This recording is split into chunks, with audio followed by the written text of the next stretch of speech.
Inna jahannam kanat mirsada lit-taghina. Bagaimana kalau ada seorang ustadz atau kiai yang bisa melihat hal-hal gaib dan masa depan? Apakah ini juga termasuk syirik? Ini maaf, bukan kiai, ya. Ini dukun. Ini dukun, nggak ada itu. Bagaimana cara? Gitu kan?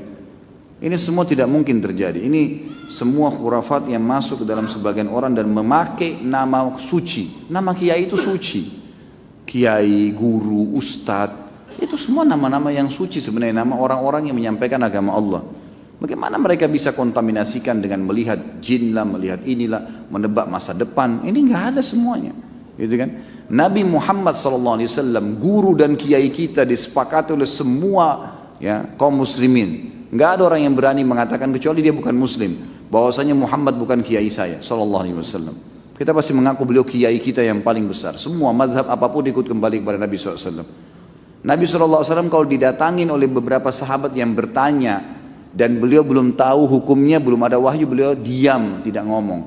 Nunggu sampai turun wahyu baru beliau mengatakan, siapa tadi yang bertanya? Si fulan angkat tangan. Telah datang kepada saya wahyu begini. Nabi SAW tidak tahu yang gaib, menunggu informasi datang. Bahkan kadang-kadang lewat 1-2 hari baru Nabi SAW menerima wahyunya, gitu kan? Waktu dituduh Aisyah berzina, nanti akan kita bahas itu dalam dosa besar tentang menuduh orang mukminah berzina, itu sempat wahyu terputus dari Nabi SAW kalau tidak salah sebulan, nggak ada wahyu turun. Nabi SAW tidak tahu benar nggak istrinya berzina nih, sampai beliau bingung sendiri menghadapi Aisyah pada saat itu. Ngumpulin sahabat, nanya, sahabat bertengkar, ribut, ada yang dukung, ada yang enggak. Datang ke rumahnya Aisyah, ditanyakan Aisyah, Aisyah mengatakan tidak, saya tidak melakukan. Sampai turun firman Allah Subhanahu Wa Taala. Nabi SAW terjadi pada rumah tangganya. Turun ayat Al-Quran, nanti akan kita bahas tuh. Ayat-ayatnya lengkap semua menceritakan. Beliau tidak tahu yang gaib. Bagaimana ada orang yang mengaku kiai, kemudian bisa melihat yang gaib, bisa tahu masa depan? Bagaimana caranya? Allah mengatakan dalam Al-Quran tentang Nabi SAW, dan Nabi disuruh ucapkan itu.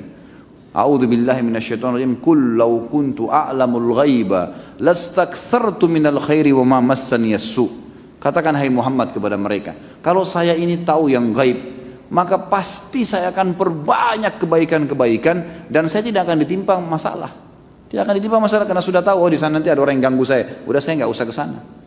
Nabi SAW di perang Uhud kena pedang.